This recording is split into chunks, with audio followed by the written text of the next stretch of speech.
하나님의 최고의 관심은 바로 나입니다 라는 제목으로 함께 은혜를 받으려고 합니다.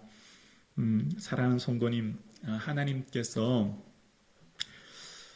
천지를 창조하신 하나님께서 모든 관심, 모든 마음, 모든 생각이 어디에 있을까요?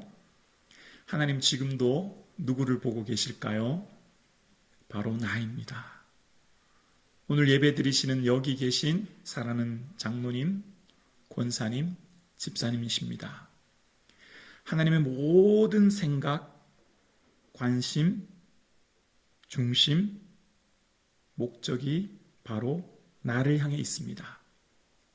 우리의 마음에 하나님의 마음이 잇대어 있습니다. 나의 마음에 하나님의 마음이 연결되어 있습니다. 왜일까요? 사랑하시기 때문입니다. 여러분 자녀들 보면 사랑스럽죠. 저도 이제 둘째 녀석이 올해 지금 6학년인데 등치는 뭐 중학생 같아요. 제 둘째 보면 집에 가면 이렇게 얘기합니다. 우구구구, 제가 엉덩이를 두드리면서 우구구구 우리 아들 밥 먹었죠? 밥 먹었죠? 이렇게 얘기합니다. 등치는 뭐 거의 산만해도 제 눈에는 아직 애기거든요. 여러분도 그렇지 않습니까? 여러분 마음이 누구에게 있습니까? 아들에게 있잖아요. 딸에게 있잖아요. 손자에게 있잖아요. 마음이 연결되어 있잖아요. 저는 제 아들 녀석들이 행복했으면 좋겠습니다. 형통했으면 좋겠습니다. 그런데 하나님 마음도 똑같습니다. 하나님 마음도 우리가 행복하기를 바라십니다. 기쁘기를 원하십니다. 즐겁게 살기를 원하세요. 우리가 사랑하는 자녀들을 보면 무엇 하나 더 주고 싶듯이 하나님도 똑같습니다. 왜냐하면 천지를 창조하신 전능하신 하나님이 나를 사랑하시기 때문입니다. 그런데 여러분 한번 속으로 대답해 보세요. 제가 질문해 볼게요. 우리 사랑하는 성도님, 여러분 행복하세요? 여러분 기쁨이 넘치고 즐거운 삶 가운데 오늘 이 자리에 오셨나요? 사는 게 너무나 기쁘고 즐거우세요? 속으로 대답해 보세요. 오늘 이 예배 자리에 올라오는데 너무나 감격스럽고 눈물이 나고 기쁨 가운데 지금 이 자리에 오셨나요? 아마 네라고 쉽게 대답하기가 어려우실 거예요. 솔직히 말하면 지난 한 주간도 어떻게 살았나 힘들게 숨막히는 순간이 한두 번이 아닌 것이 사실입니다. 마음에 왜 이렇게 근심이 많은지, 왜 이렇게 두려움과 염려가 많은지 참 쉽게 밤잠이 오지 않을 때가 한두 번이 아니에요. 사실은 죽고 싶다라고 하는 생각이 들 때도 꽤 많았습니다. 하나님은 우리가 정말 행복하기를 원하시는데, 우리가 정말 기쁘고 즐겁게 살기를 원하시는데 우리는 여전히 기쁘고 감사가 없는 것이 사실입니다. 왜 그럴까요? 왜 우리 마음에 기쁨이 없고 즐거움이 없고 행복하지 않을까요? 그것은 우리의 마음속에 내가 행복이 뭔지를 잘 몰라서 그런 건 아닐까요? 다시 말하면 내가 어떠한 사람인지를 잘 몰라서 그런 건 아닐까요? 사실 우리는요, 알고 보면 시한부 인생이에요. 시한부 인생. 다 중병에 걸려 있어요. 우리는 이제 얼마 남지 않으면 곧 죽음을 맞이하게 되는 시한부 인생으로 하루하루 살고 있습니다. 우리는 사형수예요. 사형 날짜를 받아놓고 살아가는 사형수 말입니다. 그러니 교도소가 좋은 수위를 준들, 좋은 특식을 준들 의미 없죠. 사형수에게 제일 바라는 진정한 행복은 특사, 사면 아니겠습니까? 시한부 인생에게 제일 행복한 것은, 그 중병에 걸려 있는 인생에게 제일 중요한 것은 그 중병에서 치유받는 것 아닐까요? 우리는 왜 항상 근원적으로 불안하고 두렵고 염려 가운데 있을까요? 그것은 어쩌면 우리 인생 자체가 원래는 이 모든 생명의 근원이 하나님께 있고 행복과 기쁨의 근원이 하나님께 있는데 이 자꾸 단절되는 일이 일어나기 때문 아닐까요? 하나님과 단절되기 때문 말입니다. 그러니까 나무를 뿌리째 뽑혀서 땅 위에 두면 금방 말라버리듯이 물고기가 원래는 물 안에 있어야 되는데 물 밖에 건져놓으면 금방 죽어가듯이 우리가 서서히 말라가고 죽어가고 근심과 걱정 가운데 있는 것은 우리는 원래 하나님 안에 있을 때만 진정한 기쁨과 평안과 행복을 누리는 존재로 창조되었거든요. 왜냐하면 우리는 천하보다 귀한 존재거든요. 그래서 천하를 다 얻은들 기쁘지 않습니다.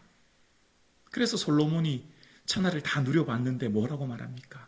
헛되다고 말하지 않습니까? 그러니까 진정 우리의 기쁨은 천하를 얻고 누리는 데 있는 게 아니라 우리가 원래 천하보다 큰 존재이기 때문에 우리의 기쁨은 하나님 안에서 누리는 거죠. 그래서 다윗이 내 잔이 넘치나이다 고백한 것도 여기에 있는 것 아니겠습니까? 그래서 오늘 본문에도 20절에 생명의 말씀을 백성에게 전하래요. 그러니까 사람들은 지금 다 산 사람들이 아니라는 거죠. 겉으로 보기에는 살아서 걸어 다니고 직장생활하고 살지만 그것은 어떤 인생이라는 거예요? 시한부 인생이라는 거죠. 사형수 인생이라는 거죠. 이제 곧 얼마 후면 죽음을 맞이하는 인생이라는 거죠. 그럼 그들에게 뭘 말하라고 이야기합니까? 영생이 있음을, 예수 안에 참된 기쁨이 있음을 말하는 거죠. 그래서 생명의 말씀이란 뭘까요? 들으면 살고 듣지 않으면 죽습니다. 지금 한밤에 기숙사에 불이 났는데 불이여 라고 소리쳐서 불이 났다는 소식을 듣는 학생은 살 것이고 잠에 골아 떨어져 그 소식을 듣지 못하는 학생은 죽고 말 것이죠. 그러니까 생명의 말씀이라고 하는 것은 영원히 죽느냐 사느냐를 결정하는 인생의 가장 중요하고 가장 시급하고 가장 중차대한 문제인 것이죠. 사랑하는 성도님, 오늘 저와 여러분의 삶 가운데 하나님이 나를 이처럼 사랑하셔서 독생자 외아들을 주셨고 믿는 자마다 멸망치 않은 영생을 선물로 주신 줄로 믿습니다. 아멘이시죠? 내가 오늘 밤 죽어도 천국 갈 확신이 있으시죠? 아멘이시죠? 우리에게는 영생을 선물로 주셨어요. 이 땅의 것들과 비교할 수 없는 건강의 복, 물질의 복, 무슨 형통의 복, 소원에 이루어지는 모든 복들을 다 합친 것보다 더 크고 소중한 것이 영생을 은혜로 주셨다는 거거든요. 이것은 정말 비교할 수 없는 것이거든요. 돈으로 살 수 없는 것이거든요. 그래서 우리가 진짜 놓치고 있는 것 있지 않을까요? 어버이 주일입니다. 부모님의 사랑을 어찌 다 표현하고 감사할 수 있겠습니까? 그런데 우리의 문제점은 자꾸 잊는다는 데 문제지 않습니까? 잊고 사는다는데, 기억해야 되는데 잊고 살 때 우리가 그 은혜를 다 갚지 못하지 않습니까? 우리의 문제가 뭘까요? 우리는 하나님의 자녀로서 영생을 소유했다고 하는 것을 잊고 사는데 자꾸만 영이신 하나님 보이지 않고 천국이 보이지 않고 하나님 나라는 보이지 않고 보여지는 이 땅의 것들, 보여지는 이 땅의 것들 인하여 자꾸만 우리 마음이 낙심되는 것은 아닐까요? 제가 초등학교 1학년 때쯤인데 학교 마치면 늘 제 친구는 이렇게 무선 자동차라고 있어요. 자동차가 있으면 선이 없는 무선으로 조종하면 자동차가 이렇게 움직이는 거예요. 너무 부러운 거예요. 그것을 가지고 노는 친구가. 그래서 저는 학교 갈 때 무선 자동차 파는 문구점 한번 쳐다보고 사고 싶다 생각하고 또 학교 마치면 그거 한번 쳐다보고 저거 가지면 얼마나 좋을까 생각하고 또 학교 운동장에서 무선 자동차 가지고 노는 친구 보면 너무너무 부럽고 그래서 찾아가서 야, 나 한번 해보면 안 돼? 그래가 겨우 사정해서 한번 해보니까 얼마나 좋던지. 왜 나는 우리 엄마가 저런 거 안 사주나? 이제 그런 생각 많이 했어요. 그런데 철이 들었는지 그때 벌써 이거 사달라는 얘기는 잘 안 했던 것 같아요. 근데 이후에 알았어요. 그 친구는 부모님이 안 계셨던 거예요. 그러니까 할머니만 계셨죠. 그러니까 할머니가 내 손자 기죽지 말라고 좋은 건 다 사주는 거예요. 멋진 자전거도 사주고 무슨 장난감도 좋은 건 다 사주는 거죠. 알고 보니까 나중에 알았는데 그게 별거 아니었구나. 나에게 엄마 아빠가 있다는 게 천배 백번에도 좋은 거였구나. 이제 알게 되었죠. 여러분, 우리는 어떻습니까? 지금 내 눈에 보여지는 것 더 많이 가지지 못하고 더 누리지 못해서 마음이 슬프고 힘들진 않으세요? 근데 알고 보면 사실 우리는 그것과는 비교할 수 없는 영원한 천국, 하나님 나라를 이미 우리는 소유한 그 기쁨, 그걸 놓치고 있지는 않은지, 내가 오늘을 살고 있는 내 삶에 당장 보여지고 만져지고 느껴지는 것들만 바라보고 소망 삼고 살고 있지는 않은지, 정말 믿음이란 게 뭘까요? 믿음은 보이지 않는 그 하나님 나라를 바라보고 나와 함께 계신 예수님, 그 은혜를 기억하며 감사하는 삶 아닐까요? 오늘 사랑하는 성도님, 예수님이 이곳에 계십니다. 나와 함께 계십니다. 나의 모든 순간순간 함께 계신 거예요. 그 주님의 은혜를 인하여 기뻐하며 감사가 넘치는 이 주일을 되실 수 있기를 주의 이름으로 간절히 축원합니다. 그러면서 그들이 감옥에 들어갔을 때 하나님 옥문을 열어주시고 백성에게 이 말씀 전하라고 말씀해 주십니다. 기적이 중요한 것이 아니라 기적의 핵심은 생명의 말씀 전하는 것이라고 이야기하고, 성전 맡은 자들이 위협하고 말하지 말고 전하지 말라 그래도 그들은 가감없이 하나님 말씀 전합니다. 사람 말 듣는 것보다 하나님 말 듣는 것이 옳다라고 이야기하면서 그들은 31절에 보면 이스라엘에게 회개함과 제사함을 주시려고 그의 오른손으로 높이사 임금과 구주로 삼으셨다라고 이야기합니다. 이것이 참된 복음이에요. 예수님은 죽으셨는데 부활하셨고 30절과 31절에 그들이 얘기하는 게 뭐죠? 예수님 죽으셨는데 부활하셨고 그래서 회개하여 죄 사함 받을 때 우리의 삶에 영생을 얻는다. 이제 그 얘기하고 있는 겁니다. 여러분, 회개라고 하면 사람들이 별로 기분 좋게 생각하지 않아요. 회개하라 라고 하면 별로 썩 기분 좋지 않죠. 그런데 예수님도 처음 하신 말씀이 첫 말이 뭐였죠? 회개하라, 천국이 가까웠다. 그렇게 말씀하신 거예요.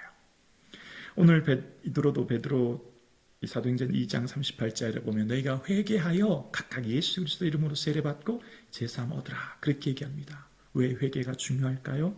회개는 세상의 가치관, 세상에 흘러가는 사고방식, 세상의 모든 세계관을 거스려서 거부하고 하나님의 세계관, 하나님의 가치관, 하나님의 사고방식으로 살겠습니다라고 하는 돌이키는 겁니다. 돌아서는 거예요. 그러니까 세상의 가치관 따라 살아가는 사고방식에서 돌아서서 하나님의 가치관 따라 살겠습니다라고 하는 돌아섬이 회개거든요. 여러분, 우리 몸에 종기가 있는데 종기를 잘라내야 건강해지듯이 우리 애가 돌아설 때 새살이 돌아서고 새 삶을 얻게 되거든요. 회개는 돌아섬과 또 하나는 뉘우침이라고 하는 두 가지가 있거든요. 뉘우침은 매일 샤워하듯이 매일 회개하는 거죠. 성령의 충만하면 우리 눈에 보이는 게 많아지는데 그 중 하나가 내 죄입니다. 성령의 충만하면 내 죄가 너무 많이 보이는 거예요. 그러니까 회개하면 내가 세상의 중심이 되고 내 만족과 성공과 행복을 위해 살던 인생이 예수님의 기쁨과 만족을 위해 사는 인생으로 돌아서는 게 되거든요. 그래서 내 자존심도 죽고 내 욕심도 죽고 내 생각도 죽고 내 모든 것이 죽고 이제 내 안에 예수님 사는 거예요. 예수님이 내 안에 사시니 이제 예수님 기쁨에 사는 인생으로 변화된 삶을 살게 되거든요. 그래서 내 삶에 주님 기뻐하시는 모습으로 온전히 변화된 삶을 삶으로 주의 주시는 기쁨을 누리거든요. 이 세상에 사는 모든 사람들이 다 죄로 인해서 시한부 인생으로 살고 있습니다. 이제 사망을 향해 달려갑니다. 그 사망은 영원한 사망입니다. 그 영원한 사망을 향해 달려가는 인생은 그렇게밖에 살 수 없는 이유는 바로 우리가 죄를 지었기 때문이죠. 그런데 그 죄는 잿물로도 씻을 수 없고 비누로도 씻을 수 없다고 예레미야 2장은 이야기합니다. 이 죄는 오직 피 흘림이 없이는 사함이 받을 수 없다고 하는 히브리서 9장 말씀처럼 예수 그리스도의 피 흘리심으로 말미암아만 속죄함 받을 수 있고, 그래서 염소와 송아지 피로 아니하시고 자기 피로, 예수님의 피로 영원한 속죄를 이루신 그 은혜로만 우리는 죄 사함 받고 영생을 선물로 얻게 된 것입니다. 자, 여기서부터 이제 제가 잠깐 제 생각을 말씀드릴게요. 오늘날 이 시대는 강단에서 선포되는 말씀이, 이거는 제 개인적인 견해예요. 회개 없는 사죄를 선포하는 것이 문제가 있습니다. 회개하지 않은데 강단에서 사죄를 선포하고 돌아서지 않은데 위로를 선포하는데 오늘날 강단에 문제가 있다 생각합니다. 왜냐하면 회개하지 않고 돌아서지 않은데 위로를 선포하고 사죄를 선포하고 용서를 선포하고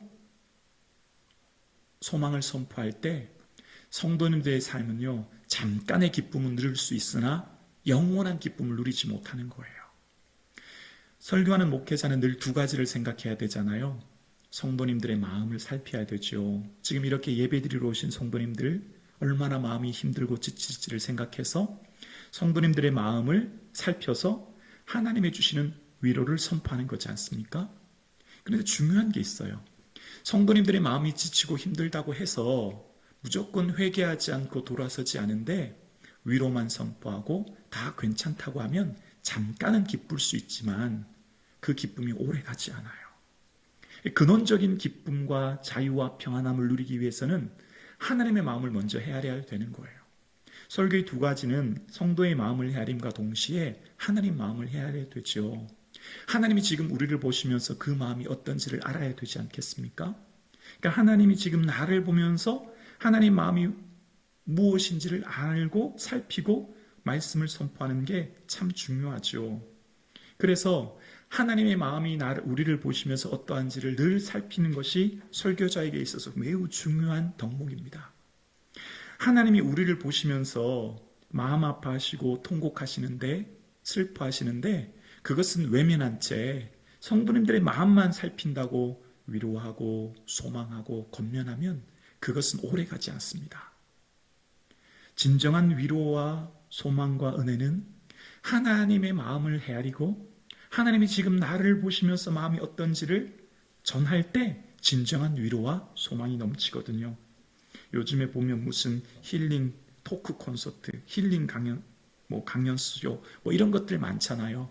TV나 유튜브나 무슨 이런 강연들이 되게 많지 않습니까? 마음의 위로를 얻기 위해서 가지 않습니까?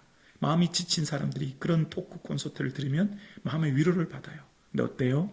오래 갈까요? 아니요, 오래 가지 않아요. 잠깐 위로받을 수 있어요. 무슨 그런 것들을 통해서는 잠깐 기쁠 수 있지만 근본적인 기쁨은 주지 못해요. 우리의 영혼의 근본적인 기쁨은 주지 못하는 거죠. 우리의 영혼의 진정한 기쁨은 하나님께서 말씀하시는 그 말씀을 들을 때만 진정한 기쁨을 누리게 되거든요. 그래서 여러분, 우리가 이 자리에 나와서 예배드린다는 건 뭘까요? 하나님 마음 헤아리는 것이고 또한 내 영혼의 상태를 헤아리는 겁니다. 지금 내 영혼의 상태가 어떤지를 살펴야 합니다. 이 예배의 자리로 나오신 사랑하는 성도님, 여러분의 지금 영혼의 상태는 어떠세요? 하루하루 사는 것이 지치고 힘들어서 삶을 포기하고 싶은 숨막히는 인생살이 가운데 예배에 나오지 않으셨습니까? 지금 내 영혼의 거대한 인생의 짐에 짓눌려 겨우 목숨만 연명하는 중환자실의 환자처럼 살고 있지는 않으십니까? 손톱 많은 기쁨도 찾아볼 수 없는 채 내 영혼은 늘 불안과 근심 가운데 하루하루 살고 있지는 않으십니까? 그렇다면 하나님 마음이 찢어지는 겁니다. 하나님 마음이 고통스러운 거예요. 왜냐하면 내 마음과 하나님 마음이 잇대어 있기 때문이에요. 연결되어 있기 때문이에요. 그래서 내 마음이 고통스럽고 힘든 삶을 살아가는 그 순간순간을 보면서 하나님 마음이 아프신 거예요. 그런데 하나님 마음이 더 아프신 이유는 뭘까요? 바로 하나님 자신을, 그리고 자신의 아들을 몸을 찢어 독생자를 주시고 내게 영생을 선물로 주셨는데 우리는 영생이라고 하는 이 선물을 너무 하찮게 생각하는데 하나님의 마음에 아픔이 있습니다. 우리가 정말 귀히 여겨야 될 하나님 나라, 그 영원한 생명, 우리에게 주신 이 영생을 선물로 받은 것을 인하여 기뻐하지 않은 채 그것은 그냥 방 한 구석에 내버려 둔 채 기뻐하지 않고 살아가는 내 삶을 보면서 하나님 마음이 아프신 거죠. 내게 주신 영생이 얼마나 귀하고 내게 주신 이 소중한 이 믿음이 얼마나 가치 있는 것을 깨달지 못하는 우리의 모습을 보며 하나님 마음이 아프신 것이죠. 사랑하는 성도님, 오늘 저와 여러분의 삶 가운데 독생자 외아들을 죽기까지 사랑하시고 피 흘려 내게 주신 이 생명, 이 하나님 나라, 이 영광, 이 은혜를 인하여 감사가 넘치는 저와 여러분 되실 수 있기를 주의 이름으로 축원합니다. 목사가 되어서 교회를 섬겨보니 정말 이런 마음이 들 때도 있어요. 성도님들 보면 차라리 제가 좀 대신 아파주면 어떨까, 그런 마음이 들 때도 있습니다. 정말 제 팔을 잘라줘도 아깝지 않다, 그런 생각이 들 때가 있어요. 제 말이 좀 이해가 되지 않으시죠? 성도님들이 힘들고 아픈 것을 보면 정말 많이 마음이 힘들고 어렵습니다. 하나님께서 하나님의 마음이 우리의 마음과 지금 연결되어 있어서 하나님께서 늘 슬프고 힘든 가운데 있는 우리에게 지금 뭘 원하고 계실까요? 하나님의 그 사랑, 그리고 함께 계신 예수 그리스도, 그 구원의 은혜를 다시금 회복하는 것, 그것이 우리의 삶에 참된 행복, 기쁨, 즐거움을 행복하는 것이라 믿습니다. 온 만물 다 주어도 아깝지 않은 그 영원한 생명 주신 은혜를 인하여 감사가 넘치는 이 한 시간 되실 수 있기를 주의 이름으로 축원합니다. 그것은 오직 성령의 충만한 은혜를 받을 때만 가능한 거예요. 성령의 충만한 은혜, 그러니까 제자들이 지금 오늘 우리는 이 일의 증인이라 이야기하고 이후에 제사장들이 위협해도 능력받고 채찍질 받아도 오히려 기뻐할 수 있는 이유는 성령의 충만함 받아보니 그들의 인생에 정말 가치 있는 것, 정말 소중한 게 무엇인가를 깨달았기 때문이거든요. 그래서 그들은 이제 예수 위에 증인된다는 거예요. 증인이란 말은 원어의 뜻은 순교자란 말이거든요. 주님 위에 죽겠다는 거예요. 여러분, 오늘 저와 여러분의 삶 가운데 성령의 충만한 은혜를 사모할 수 있기를 주의 이름으로 축원합니다. 정말 이 충만한 마음에 거하지 않으면 이 떨려 흘러가는 세상의 물결 속에 끊임없이 밀려오는 생활의 염려와 근심 속에 나도 모르게 하늘의 소망을 잊어버리고 근심과 염려 속에 묻혀 살 위험이 참 많아요. 그래서 성령의 충만한 은혜 안에 거해야 합니다. 성령의 온전한 다스림 안에 거해야 돼요. 그래서 성령이 온전히 나의 삶을 다스려 주시고 내 생각과 마음을 다스려 줄 때만이 우리의 삶에 주신 이 충만한 기쁨을 놓치지 않는 거예요. 사랑하는 성도님, 간절히 축원하고 권면합니다. 성령의 충만한 은혜를 사모하며 나아갈 수 있기를 주의 이름으로 축원합니다. 여러분을 위해 펼쳐놓으신 놀라운 은혜를 예비해 두었습니다. 그래서 사도들은 32절에 우리가 이 일의 증인이라 외치며 주의 이름을 담대히 외치며 나갑니다. 마치 예수님의 탄생이 기원 전과 기원 후로 나누어지듯이 그들이 성령의 충만한 은혜를 받자 이전과 이후에 다른 삶을 살게 된 것입니다.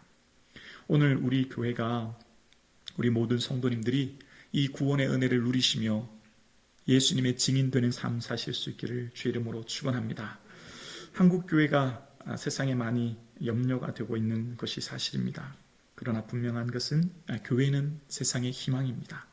많은 교회가 지탄을 받고 있지만 하나님께서 우리 교회를 통하여 하나님 소원 이루어 드림으로 주의 기쁨 되어지며 세상의 소망 되어지는 교회 되기를 주의 이름으로 축복합니다. 저와 여러분이 그러한 삶 사실 수 있기를 주의 이름으로 축원합니다. 그런 의미에서 이번 부활절 사역 아프리카 말리 그 선교사님 그 터는 구입하고 아직 건물을 올리지 못한 초등학교 건축에 우리가 지원하게 되었고, 또 학교가 너무 멀어서 가지 못하는 아이들 지금 한 16명 정도 된다고 하더라고요. 한 20명 남짓 작은 아이들 데리고 교육하고 가르치는 그 선교사님에게 우리의 이 선교 예물이 위로가 되고 하나의 씨앗이 되어 하나님 나라가 확장되는 놀라운 은혜가 영광이 나타날 줄로 믿습니다. 또한 우리의 부한끼 금식 헌금을 통하여서 인생의 가장 절망의 순간을 맞이하고 살아가는 노숙자분들에게 예수님의 부활의 소식을 작게나마 우리가 전할 수 있게 된 것이 주의 은혜이고 영광인 줄로 믿습니다. 사랑하는 성도님, 우리의 삶 가운데, 오늘 저와 여러분의 삶 가운데 이제 남은 인생의 모든 삶이 주님의 기쁨 되어지는 삶 되어 주의 기쁨이 내 안에 충만한 삶 누릴 수 있기를 주의 이름으로 축원합니다. 이 시대를 보시며 마음 아파하시고 한탄해하신 하나님의 마음을 기쁘시게 드리고 하나님이 우리를 보시며 즐거워하시는 그 은혜가 있기를 주의 이름으로 축복합니다. 기도드리겠습니다.